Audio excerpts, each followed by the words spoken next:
Welcome to aroma Tamil media. இன்றைக்கி வந்து நாம் நம்ம சேனலில் ஒரு இன்ட்ரெஸ்டிங்கான ஒரு ஸ்டோரியை பார்ப்போம். அதாவது இந்த ஸ்டோரி வந்து எல்லாருக்கும் தேவைப்படும், மனிதர்களாகிய நாம் அனைவருக்குமே தேவைப்படும். ஏன் நான் இப்படி சொல்கிறேன் அப்படின்னா, நம்மள யாராவது கோவப்படாமல் இருக்கமா? எதுக்கெடுத்தாலும் கோபம், டென்ஷன் அந்த மாதிரி இருக்கிறதுனால நம்ம உடம்புல நிறைய பிரச்சனைகள் வரும் இல்லையா? ஹாஸ்பிட்டலுக்கு போனால் டாக்டர் என்ன சொல்கிறாங்க? ரொம்ப டென்ஷன் ஆகாதீங்க, ஹெல்த்துக்கு நல்லதில்லை. அதாவது டென்ஷன் ஆகுனா மன அழுத்தம் வரும், கோபம் ஆகுனா சும்மா சாதாரணமாக நம்ம கோவப்பட மாட்டோம், ஏதாவது ஒரு பிரச்சனை இருக்கும், அந்த பிரச்சனையை நினச்சி கோவப்படுவோம். அதை அப்படி நினைக்கும் போது கண்டிப்பாக மன அழுத்தம் உண்டாகும். இதனால் பலவிதமான பிரச்சனைகள் வரும் இல்லையா? இது நாம் எல்லாருக்குமே தெரியும். அப்போது கோபப்படாமல் நாம் எப்படி இருக்கிறது? மனிதர்களாக இருந்தால் கண்டிப்பாக கோபம் வரும், எல்லாருக்குமே வரும். அப்புறம் எப்படி நீங்கள் கோபமே படாமல் இருங்கன்னு சொல்கிறீங்களா? இது சாத்தியமா அப்படின்னு நீங்கள் கேட்கலாம். கண்டிப்பாக சாத்தியமே. கதைக்குள்ள போய் பார்ப்போம் எப்படின்னு, ஓகேவா? அதுக்கு முன்னாடி நம்ம சேனலை சப்ஸ்கிரைப் பண்ணாதவங்க சப்ஸ்கிரைப் பண்ணுங்கள், லைக் பண்ணுங்கள், ஷேர் பண்ணுங்கள், அண்டு பெல் பட்டனை கிளிக் பண்ணுங்கள். வீடியோக்குள்ளே போகலாமா? ஓகே. அதாவது இப்போ நான் சொல்ல போகிற இந்த ஸ்டோரி வந்து ஜென் கதைகளை பற்றியது, ஓகேவா? அதிலிருந்து எடுத்தது ஒரு ஸ்டோரி. ஒரு காட்டில் ஒரு துறவி இருக்கிறாரு. அவர் வந்து எந்த விதமான நோயுமே அவருக்கு இதுவரைக்கும் தாக்குனதே இல்லை, ரொம்பவே ஆரோக்கியமாக இருக்கிறாரு. அப்போது அவர்கிட்ட வர்ற மனிதர்கள் எல்லாருமே வந்து கேட்குறாங்க, எப்படி நீங்கள் உங்கள் உடம்புக்கு மாத்திரம் எதுக்குமே செய்ய மாட்டேங்குதே, இவ்வளோ ஆரோக்கியமாக இருக்கிறீங்களே அப்படின்னு கேட்குறாங்க. ஏன்னா நம்ம இப்போல்லாம் பார்க்குறோம் இல்லையா, இப்போல்லாம் வந்து வியாதி அப்படிங்கிறது எந்த வயதினருக்கு வேணும்னாலும் வருது இல்லையா? அப்படி இருக்கும்போது அவருக்கு மாத்திரம் எந்த விதமான நோயுமே இல்லை. இது வந்து மக்களுக்கு வந்து ரொம்பவே வந்து ஒரு சந்தோஷத்தை கொடுத்தாலும், இதோட சீக்ரெட் என்ன?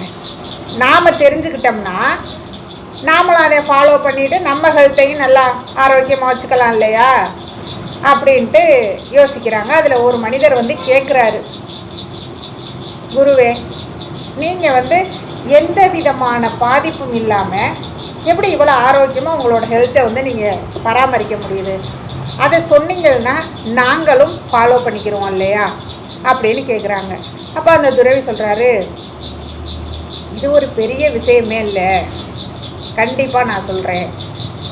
எனக்கு வந்து சின்ன வயசுலேருந்தே இந்த ஆற்றுல படகுல சவாரி பண்ணுறது எனக்கு ரொம்பவே பிடிக்கும். அதனால் நான் நேரம் கிடைக்கும் போதெல்லாம் வந்து படகுல சவாரி போவேன். அப்படி போகும் பொழுது அந்த படகுலையே நான் தியானமும் செய்வேன்.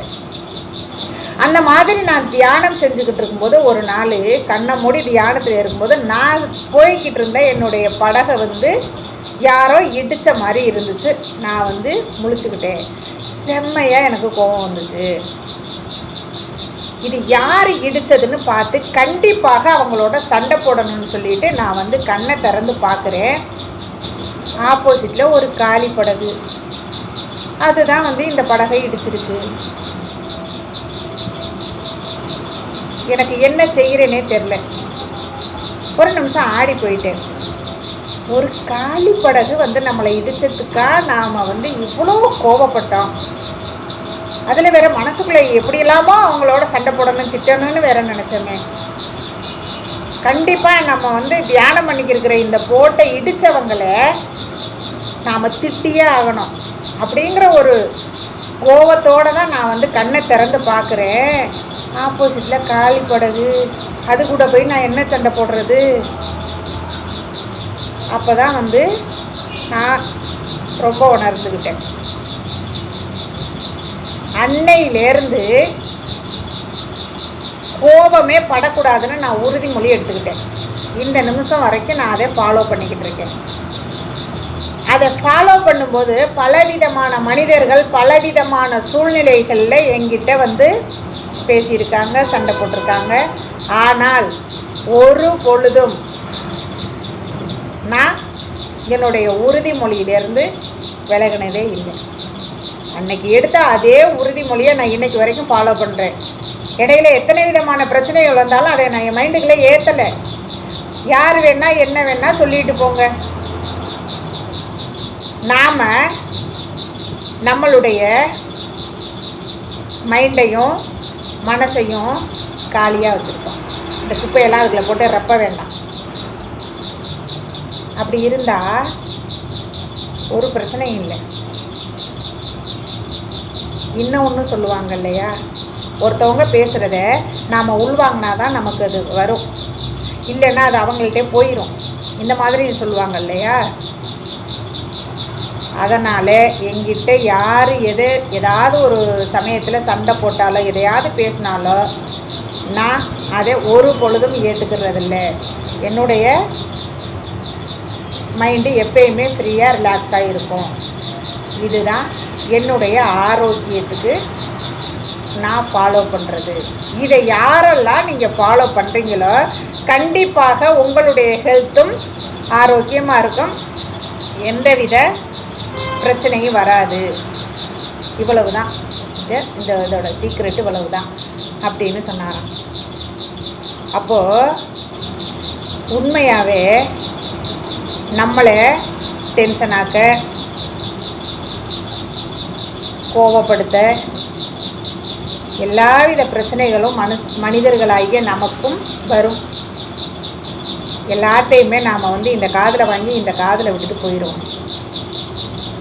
அதையெல்லாம் கொண்டு போய் மைண்டில் ஏற்றி டென்ஷன் ஆக்கி ப்ரெஷரை ஏற்றி வேண்டாம். எப்பயுமே சந்தோஷமாக நல்ல எண்ணங்களோட நல்ல ஆரோக்கியமாக இருப்போம். Okay, thank you.